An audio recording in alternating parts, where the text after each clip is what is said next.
Tudo bem com vocês? Vamos dar continuidade agora à nossa aula de eletropneumática e eletrohidráulica, certo? Na aula passada nós havíamos falado basicamente sobre os sistemas automáticos, né? O funcionamento dos sistemas automáticos e a divisão desse sistema em vários elementos.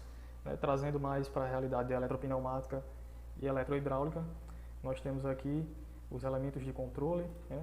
Os elementos de comando, os elementos de trabalho e os elementos de sinal, certo? Sendo que hoje nós vamos discutir basicamente os elementos de trabalho, que nada mais são do que os cilindros e os motores hidráulicos ou pneumáticos, certo? Então nós temos aqui algumas imagens de cilindros, certo? E a simbologia deles aqui, simbologia de diagrama, certo? Então vamos adentrar um pouco mais sobre esse assunto em instantes. Então, trazendo o conceito de atuadores, em automação os atuadores são responsáveis pela transformação ou conversão da energia pneumática ou energia hidráulica na energia mecânica. Então, aquela energia que é transferida dos fluidos, ela é utilizada em atuadores mecânicos, né? Fazendo um cilindro atuar ou fazendo um motor girar, certo? A gente vai ver que é seguindo esse fluxo aqui. Então, a energia pneumática, né? No caso de um sistema pneumático, através do atuador, essa energia é transferida para um sistema mecânico, como a gente vai ver nos exemplos que seguem. Então, nós temos atuadores de movimento retilíneo, temos atuadores de movimento angular e atuadores de movimento rotativo. A gente vai ver cada um deles nessa aula. Então, o primeiro é o cilindro de ação simples. O cilindro é um atuador de movimento retilíneo, né? Ele é acionado pelo fluido em apenas um lado, realizando o trabalho em um único sentido. Então, pode ser um cilindro que avança ou que retorna, né? O seu acionamento é executado mediante a ação de uma força externa ou por meio de uma mola interna. Então nós temos aqui um cilindro, né, o diagrama de um cilindro simples, ou seja, ele só tem entrada de fluido em das extremidades dele, certo? Então ele, mediante a entrada do fluxo aqui, do fluido, né, seja de ar, seja de óleo, vai fazer pressão nesse êmbolo e esse cilindro, esse pistão, ele vai ser movido, certo? No caso desse cilindro aqui, ele tem uma mola. Então, nesse caso, quando o fluido hidráulico parar de fazer pressão aqui, a própria mola vai retornar o pistão para a posição de repouso dele, certo? E quando você não tem a mola, esse cilindro, esse pistão só volta à sua posição de repouso mediante a ação de alguma força externa, né? Como a gente vai ver em alguns exemplos. Nós temos também um cilindro de ação dupla. No caso, ele se move em ambos os sentidos. Você tem aqui que a entrada de ar ou de fluido, ela acontece nos dois extremos. Então, quando o fluido entra nessa extremidade, vai empurrar o êmbolo, vai fazer pressão nesse êmbolo, vai acionar o movimento do cilindro. E quando o fluido entrar nesse êmbolo aqui, nesse extremo, vai fazer pressão desse lado para que o êmbolo volte para a posição de repouso dele, certo? Então, nesse caso aqui nós temos outro cilindro também de ação dupla, mas ele tem um amortecedor. Isso faz com que, quando o êmbolo está chegando no final do curso, ele não chegue com a velocidade máxima, né? Então ele vai chegar aqui, vai diminuindo a velocidade e vai chegar até o final do curso mais devagar. Da mesma forma na volta, né? Ele vai voltar inicialmente com velocidade, mas à medida que ele vai se aproximando da posição de repouso, ele vai se aproximando mais devagar. Inclusive, existem alguns cilindros que podem ter esse amortecimento regulado, certo? Você pode ir apertando um parafuso, você pode regular o amortecimento do cilindro, do movimento desse cilindro, certo? Vamos lá. Nós temos também muito utilizado o cilindro de ação dupla com haste passante. Isso significa que, ao contrário desse aqui, do anterior, ele só tem uma haste de um lado, né? Então ele está movendo uma carga somente desse lado. Mas o cilindro de haste passante, ele tem duas hastes, uma desse lado e uma desse, e o êmbolo ficaria bem no meio, assim. Então você tem como mover o êmbolo para a direita ou para a esquerda, de forma que os dois pistões, né, as duas alavancas, digamos assim, os dois cilindros, eles acabam se movendo para um lado ou para o outro na mesma velocidade. Esse dispositivo aqui é muito usado, por exemplo, uma aplicação dele na direção hidráulica, né, que você movimenta a direção dos pneus dianteiros do carro ao mesmo tempo, né, para a direita ou para a esquerda, através do acionamento desse cilindro aqui, né, desse cilindro hidráulico ok?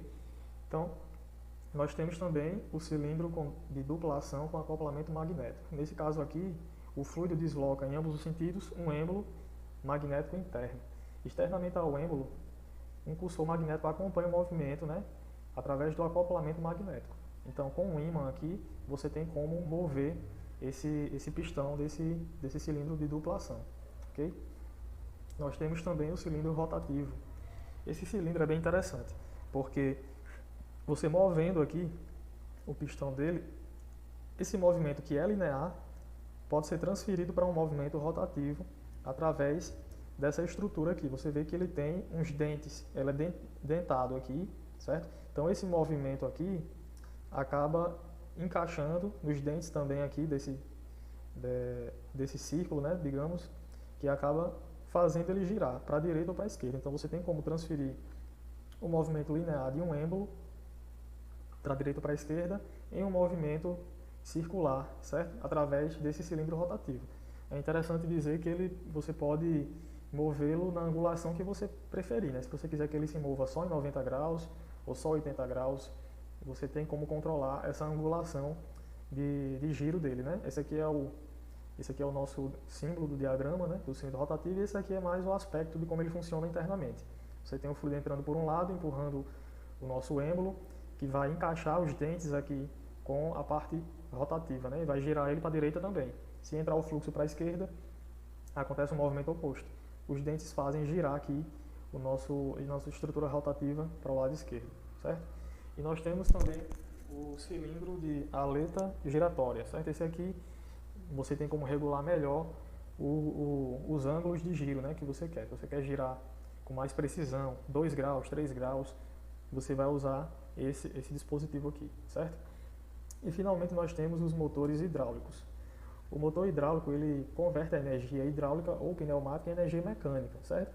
Os motores mais usados são o motor de engrenagem e o motor de palhetas, certo? Eu vou mostrar aqui aqueles vídeos que eu tinha falado na primeira aula de apresentação. Eu vou abri-los agora para a gente dar uma olhadinha no funcionamento, tanto dos cilindros como de alguns motores também, certo? Então esse aqui seria o símbolo de diagrama, né, de um motor com velocidade constante, e nesse caso ele gira em apenas um sentido, né, no sentido horário. E nós temos também um motor que gira no sentido horário e anti-horário, né, ele gira em 2 sentidos de rotação, certo?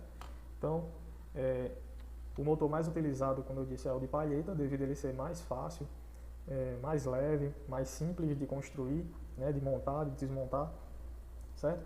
E como ele praticamente como ele usa somente a energia hidráulica ou pneumática, você não precisa de eletricidade, nenhuma conexão elétrica nele é necessária. Então, em alguns ambientes de trabalho que corre o risco de explosão, né, que tem líquido inflamável ou explosivos, então esse tipo de motor ele é bem utilizado para evitar o uso de eletricidade direta nele, né? É claro que a eletricidade vai estar sendo usada no bombeamento, né, do fluido que vai até ele, mas isso pode ser em um sistema distante de onde ele está, ok? Então, pessoal, vamos mostrar aqui alguns vídeos a vocês, certo? Mas antes disso a gente vai mostrar aqui, ó,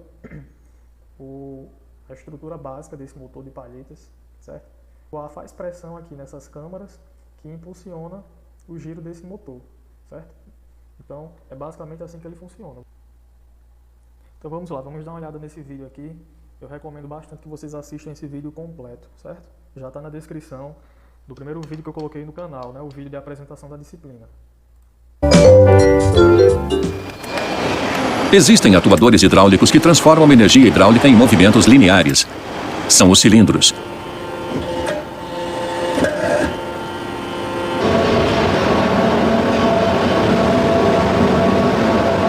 Atuadores rotativos, ou também denominados motores hidráulicos, produzem um movimento giratório.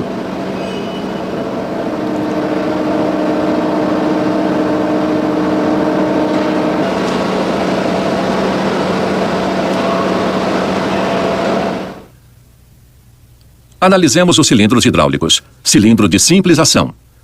Este é um cilindro de simples ação com seu símbolo. Tem apenas uma conexão de trabalho. É assim que ele opera. Quando o óleo vai fluir para a câmara traseira, gera-se uma pressão de trabalho e o êmbolo avança. Este cilindro exerce força em apenas uma direção. Mesmo reduzindo-se a pressão do óleo, nada acontecerá.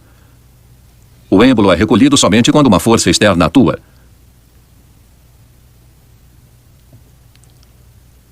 A propósito, o êmbolo não veda 100% as câmaras dos cilindros. Por isso, com o tempo, vaza um pouco de óleo para a câmara sem pressão. Este óleo retorna por meio de um dreno ligado ao reservatório. Vemos aqui um cilindro de simples ação em uma mesa elevatória de tesouras.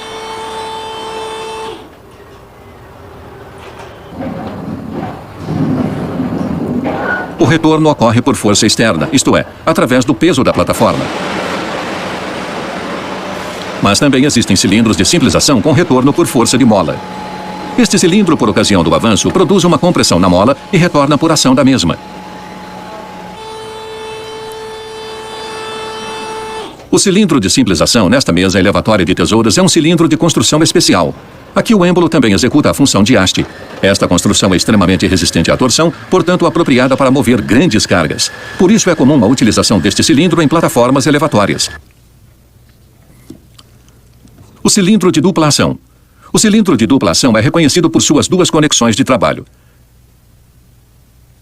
Ele funciona da seguinte forma. A entrada do óleo pressurizado pode ocorrer em ambos os lados através das conexões, tanto para o avanço como para o retorno. Assim, pode executar força nos dois sentidos, isto é, avançar e retornar.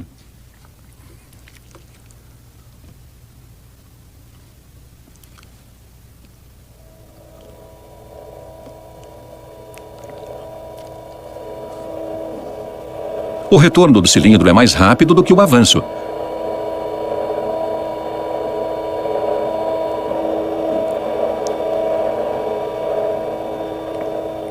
O que provoca esse fato? Aqui nós vemos o motivo. O volume do lado da haste é menor. Isto porque a área de atuação do êmbolo é reduzida pela área da haste.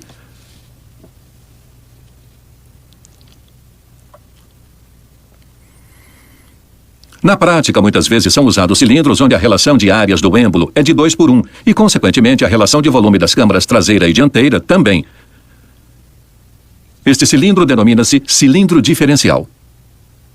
Quando a força F1 igual P vezes A e a força F2 igual P vezes A sobre 2, significa que a força na hora do retorno é a metade da força do avanço.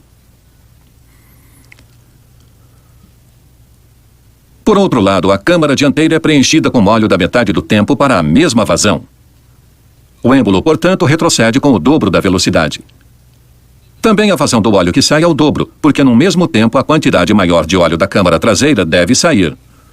Com isso ocorre uma pressão dinâmica. Tais características físicas devem ser consideradas na ocasião da escolha do cilindro. No caso deste cilindro de uma prensa, a haste do êmbolo tem quase o mesmo diâmetro do que o próprio êmbolo. Portanto, a diferença entre as duas áreas do êmbolo é acentuada. Consequentemente, uma pequena vazão é suficiente para o rápido retorno do cilindro. Nesta direção hidráulica, tanto para a direita quanto para a esquerda, os movimentos devem ter a mesma velocidade. Por isso empregou-se um cilindro de haste passante, que apresenta a vantagem adicional de movimentar cargas em ambos os sentidos.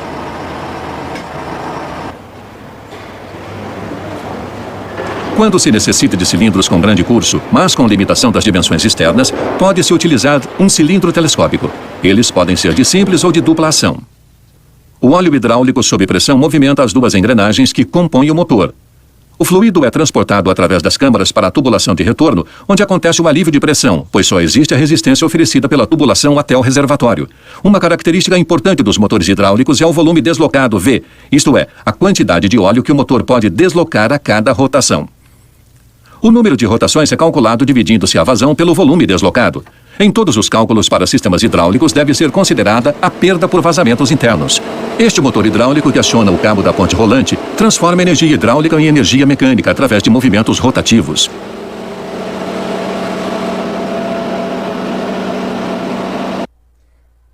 Ok, pessoal, agora eu vou mostrar para vocês um outro vídeo. Só um momento.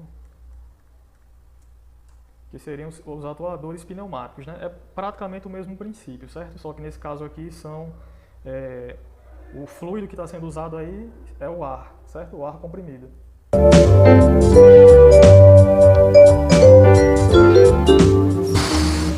A função dos atuadores pneumáticos é converter energia pneumática em energia mecânica. Por exemplo, levantar e abaixar as ferramentas de usinagem.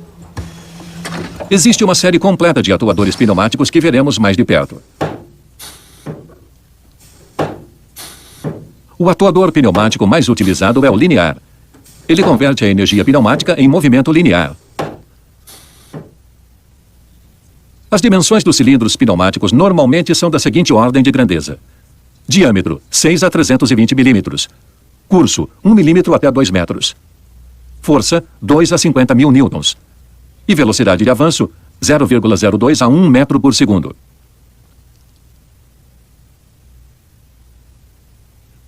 O cilindro de simples ação. Este é um cilindro de simples ação com seu símbolo. Vemos representadas uma conexão e a mola de retorno. Aqui o ar pressiona o êmbolo contra a ação de uma mola.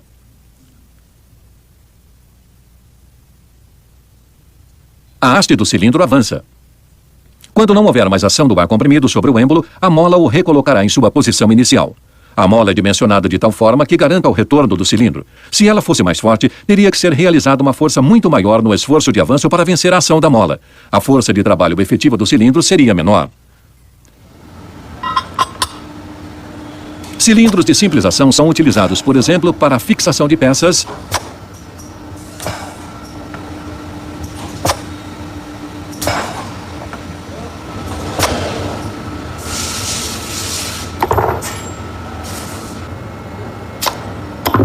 ou também na expulsão. O cilindro de dupla ação é o cilindro mais utilizado. O símbolo apresenta duas conexões mais nenhuma mola de retorno. Aqui o movimento do êmbolo é provocado em ambos sentidos pelo ar comprimido. Isso também significa que se pode exercer força nos dois sentidos. Portanto, o cilindro consegue tanto pressionar como tracionar. No recuo do cilindro, a força efetiva é menor que no avanço.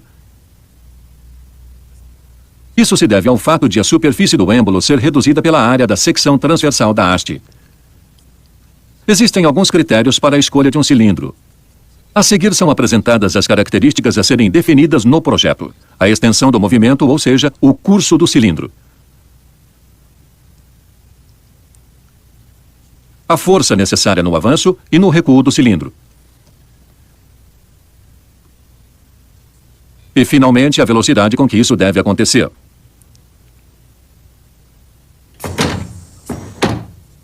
A força e a velocidade estão relacionadas entre si. Observemos a seguinte experiência. Com cargas iguais, os dois cilindros avançam com a mesma velocidade. Aumentamos a carga à esquerda e já percebemos a diferença.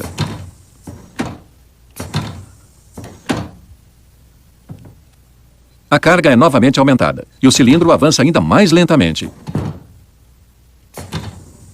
Portanto, com a mesma pressão e o mesmo diâmetro de cilindro, a velocidade de avanço se reduz com o aumento de carga. Como regra básica, pode-se afirmar que, com 75% da carga máxima possível para um cilindro, ele ainda avança com 50% da velocidade sem carga. Uma outra experiência. Colocamos um peso como carga no cilindro.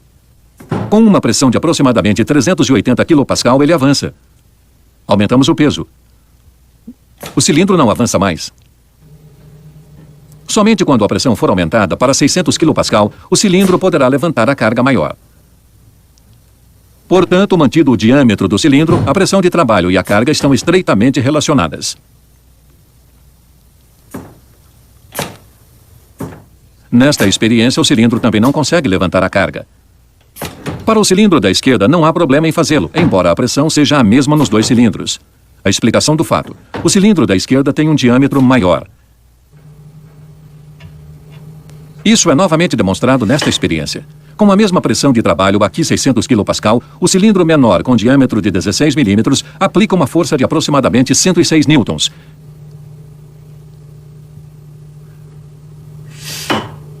Enquanto o cilindro de 25 milímetros de diâmetro exerce uma força de 262 newtons.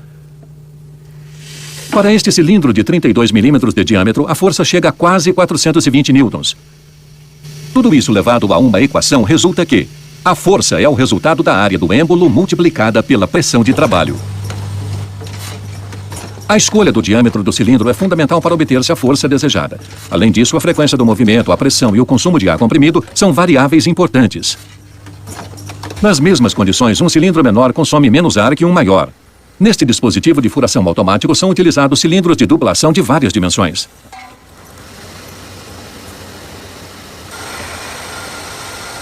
Peças são retiradas do magazine e colocadas e fixadas na posição de usinagem. As ferramentas são baixadas e levantadas.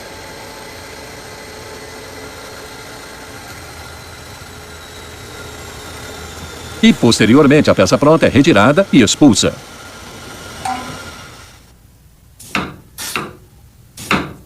Existem aplicações nas quais não é desejável que o cilindro chegue com velocidade máxima nas posições finais. Nestes casos, utilizam-se cilindros com amortecimento de final de curso.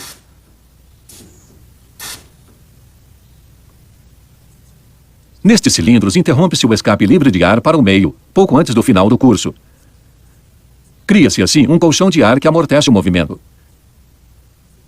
Esse ar é liberado para o meio através de um estrangulamento. Normalmente, esses cilindros possuem amortecimento de final de curso regulável. Agora, alguns tipos especiais de cilindros.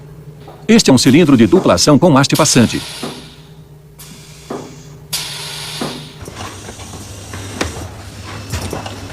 Ele tem as seguintes vantagens. Pelo fato de a haste ter mancais dos dois lados, obtém-se um posicionamento lateral muito preciso, mesmo quando a ferramenta não estiver alinhada com o eixo da haste, como aqui. Por fim, o cilindro de haste passante ainda oferece outra vantagem. Aqui, já que uma das extremidades está ocupada pelo gerador de vácuo, a detecção da posição da haste pode ser realizada na outra extremidade. Mais um exemplo. Este cilindro tem a haste vazada. Através do furo pode-se passar, por exemplo, um cabo elétrico para acionar o solenoide de um eletroímã. Ou, como aqui, trabalhar com vácuo. Também é possível escoar-se líquidos pelo interior da haste. Em contraposição ao cilindro anterior, este aqui não possui haste. O êmbolo tem um ímã permanente em forma de anel. O mesmo acontece com o cursor externo à camisa do cilindro.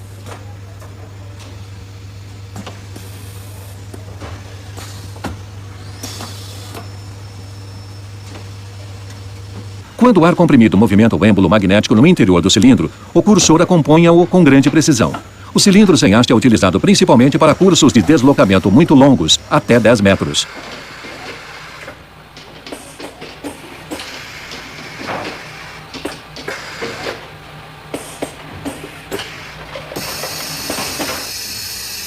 Este é um cilindro de posições múltiplas.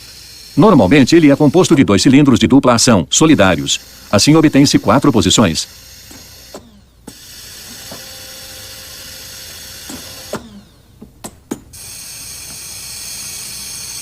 A peça trabalhada passa pelas 4 posições de usinagem.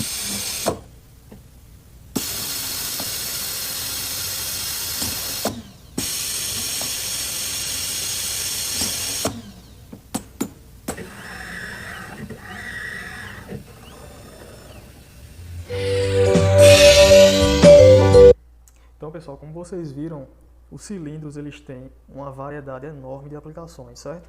Primeiro porque vocês podem ver na prática a aplicação daquilo que a gente discutiu, né, na segunda aula da lei de Blaise Pascal. Que se você tem uma mesma pressão de um fluido, né, seja hidráulico ou pneumático, você vai ter a força exercida pelo lado do sistema proporcional à área de aplicação do fluido, né? A gente viu lá, por exemplo, no macaco hidráulico, né, que o lado que tinha uma área menor, digamos 10 vezes menor do que o lado B, então o lado B ele vai ter 10 vezes mais força que o lado A, por ter uma área 10 vezes maior, certo? Isso apenas conservando a mesma pressão hidráulica dentro do sistema.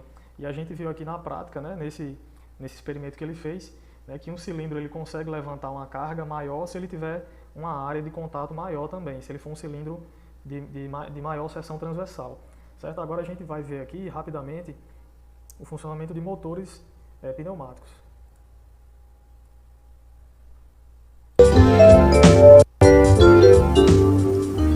O cilindro rotativo. Já dissemos anteriormente que um cilindro converte a energia pneumática em linear. Isto também se aplica a este cilindro. Mas devido à sua construção, o movimento linear é transformado mecanicamente em um movimento rotativo. A haste do cilindro possui uma cremalheira que aciona uma engrenagem.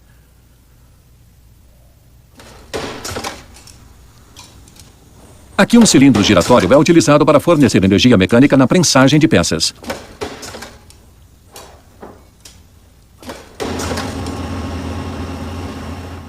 No cilindro de aleta giratória, a energia do ar comprimido é transformada diretamente em movimento rotativo.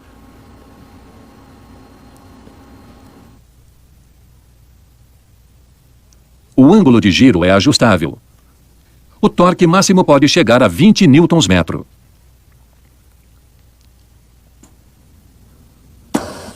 Aqui o cilindro de aleta giratória aciona um braço oscilante. Neste dispositivo, ele é utilizado para virar peças.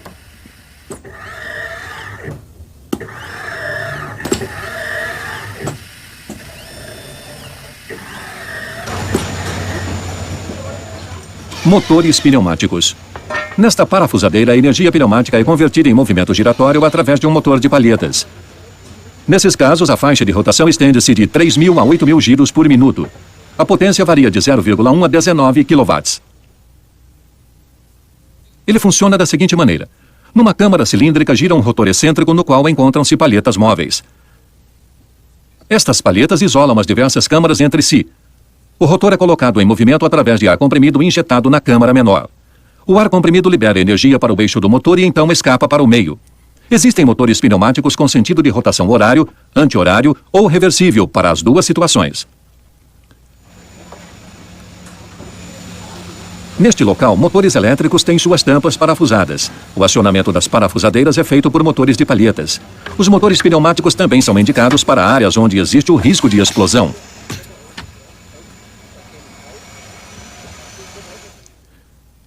Este é o símbolo utilizado para representarmos os atuadores rotativos com um ângulo de giro limitado. Ao lado, vemos o símbolo de um motor pneumático. Os símbolos sempre são orientados pela função e não pela forma construtiva do elemento. Então, pessoal, espero que vocês tenham gostado, desses vídeos. Recomendo bastante que vocês assistam os vídeos da Festo, uma grande fabricante de equipamentos e dispositivos hidráulicos e eletropneumáticos, certo? Como vocês podem ver, a eletrohidráulica, a eletropneumática e a eletrohidráulica têm imensas aplicações de sistemas automáticos, ou seja, sistemas que não precisam de intervenção humana, principalmente para exercer trabalhos sequenciais, repetitivos, e de muita precisão, ou que também precisem de exercer muita força, Então, essa é o grande valor do estudo da eletrohidráulica e da eletropneumática. A gente vai continuar estudando na próxima aula as válvulas, que também são um dispositivo extremamente importante para esses sistemas.